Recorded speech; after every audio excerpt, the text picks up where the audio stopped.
Greetings, Tube Dwellers. Your host, the Mad Bag, remains, well, you know, I guess I can't see that.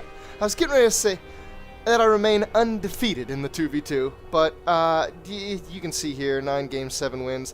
I had 2 games that I like, got into the match, and then a crash happened in Starcraft. Right around the time I was having some of those hardware problems that caused the recent faux pas. But I haven't lost a game since then. I've got another 2v2 for you.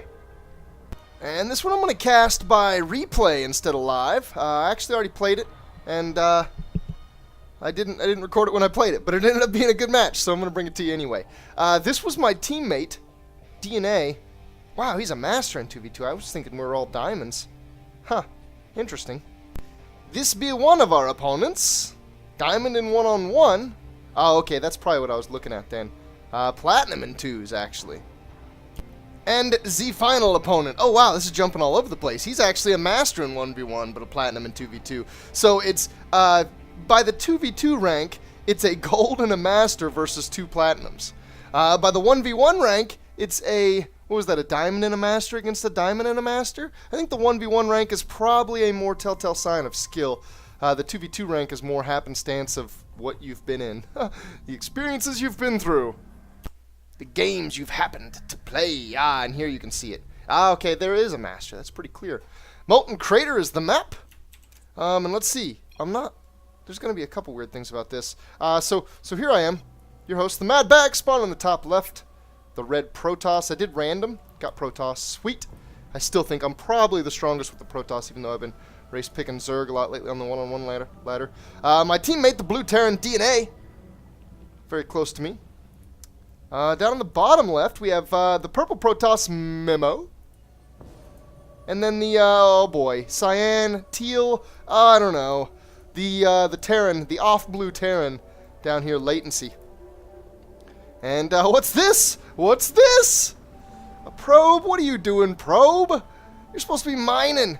You're not supposed to be out here walking around across the middle of the map. This isn't a place for a probe. This is definitely where the action is. The pylon goes down on 10.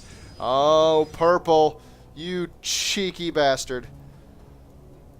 Looks like his ally may not be thinking quite the same thing. Oh, I am thinking a scout. Oh, how good is purple? Oh, purple, you devil, you.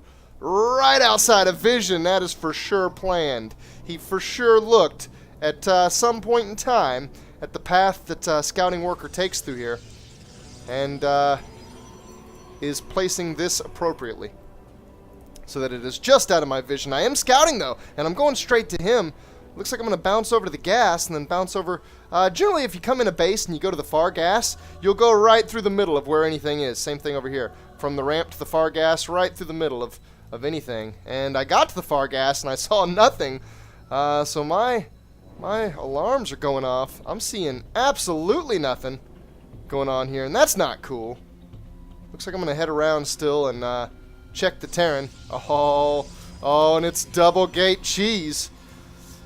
Oh, that's going to have it. I go around the outside of my base. Oftentimes a Protoss cheese and a Protoss, the best way to do it is cannons. I was random, though, so until he saw my scouting probe, he didn't know that I was Protoss, and he didn't know that I was here. So I was thinking it was going to be cannons, although it makes sense that it's not. Cannons don't work very well on Zerg or Terran. Cannons work really well on Protoss.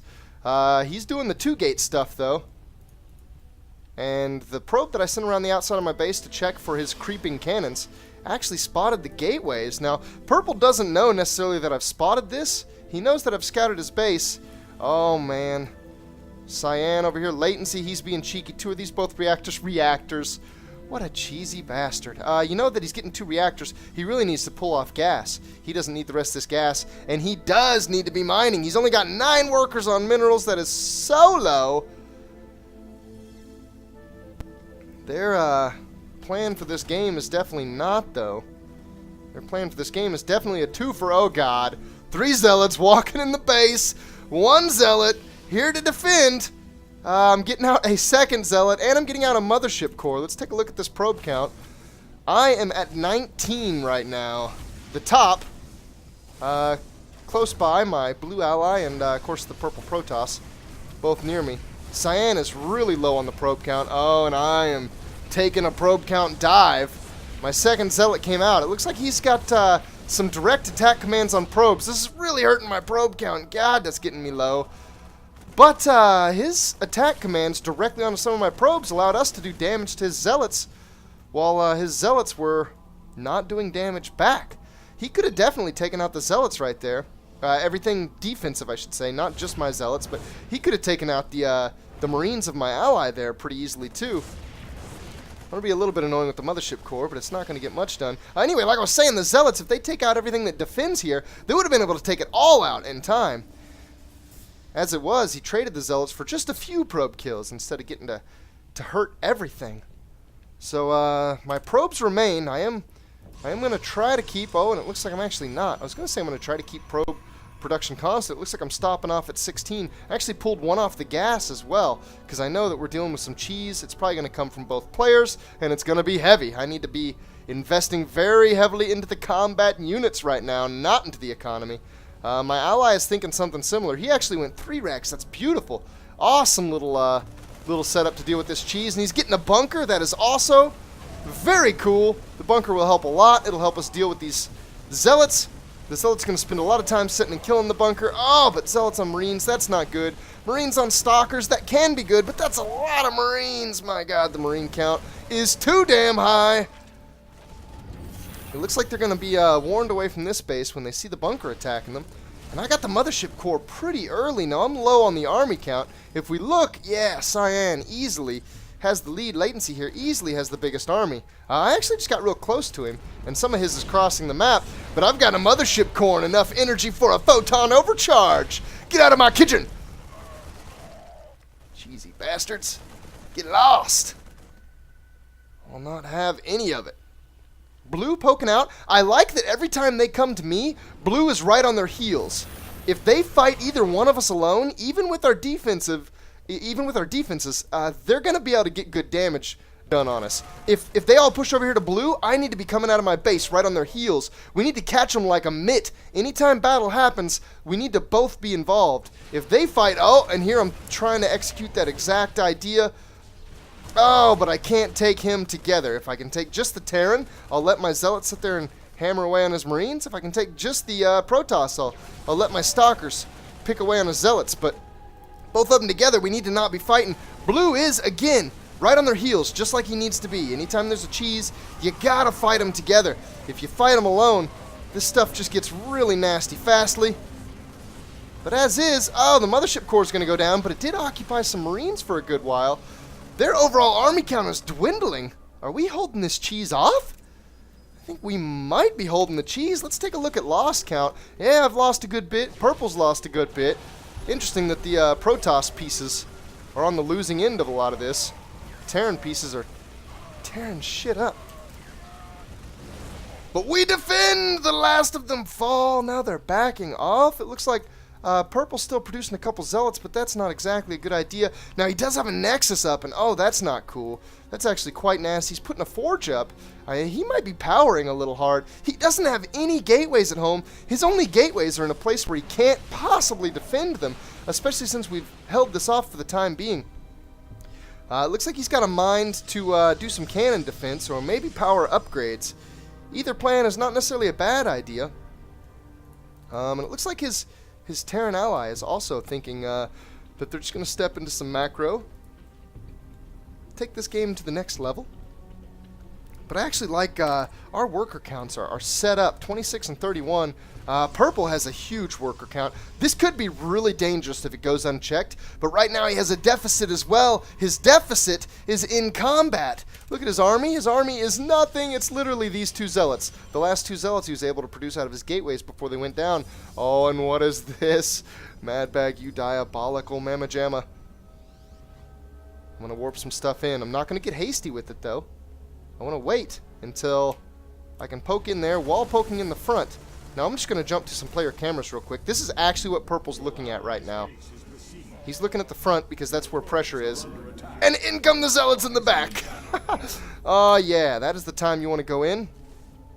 And I know that I haven't seen any gateways yet. It's possible he has gateways. It's also possible that he has barely any units. And so I'm going to pick away on the Cybernetics core. He's going to try to get gateway research out, but that is silly. Meanwhile, oh, missing some of what my ally is doing here. He's hitting latency hard. The worker count is real nasty. He does have saturation at the natural, but has nothing in the main, and he does not have enough Marines to fight the Hellbat Medevac combo. Hellbat Marine Medevac combo, and we'll see it here. He is actually focusing fire really well. I think, oh, nice, the pickup and the drop. DNA pulling the moves out. He's got too much. The Medevac specifically really lend longevity to this. And latency is out the game. Had two Widow Mines. He actually probably could have done quite a bit of damage there. Ooh, double pumping Immortals. That's going to be nasty against my Stalker count, but it's not really going to matter against the Marines that my ally has. So it looks like it comes down to purple. The last bastion of defense. He does have a lot of cannons out here, and boy, that is a pain. But the cannons can't move. So this spot's defended, but what about this spot? Oh, it is so not defended. And down the ramp I come. He stands no chance. I've just got too much content for him, and out he goes. So the cheesers fall. I feel like maybe that redeems a little bit of the cheesy game that I uploaded. I don't want to at all condone cheesy play. It's bull. I don't like it. I'll tell you, the only place cheesy play has a legitimate home, and that is in some pro matches, just to keep your opponent from doing something crazy macro-oriented, just to keep them honest. That's the only place I think cheese is legit or has a home. I think on the latter, it's just nothing but bull. It's just silly bullshit. But I feel like beating some cheese out, maybe that rectifies a little bit of the game I put up where I was the cheeser and I won the pro cheese match, the good cheese. Army value. Me and the ally. That's what cheesers get when they're defended. Cheese is always terribly hard to follow up. You have to sacrifice to make a cheese successful. And if the cheese doesn't end up being successful, you're stuck with that sacrifice. That sacrifice for them was in workers, especially latency. He really cut early. He cut really early, and then he stayed on gas after he should have pulled off. I think purple even kind of cut a little bit, but then whipped out an expansion really fast and double pumped probes. Well, there you have it. Another 2v2. Not the run-of-the-mill, but something a little different. I'll try to get right back to the first-person 2v2s. I'm sure that's mostly more enjoyable. Thanks for watching, guys. See you later.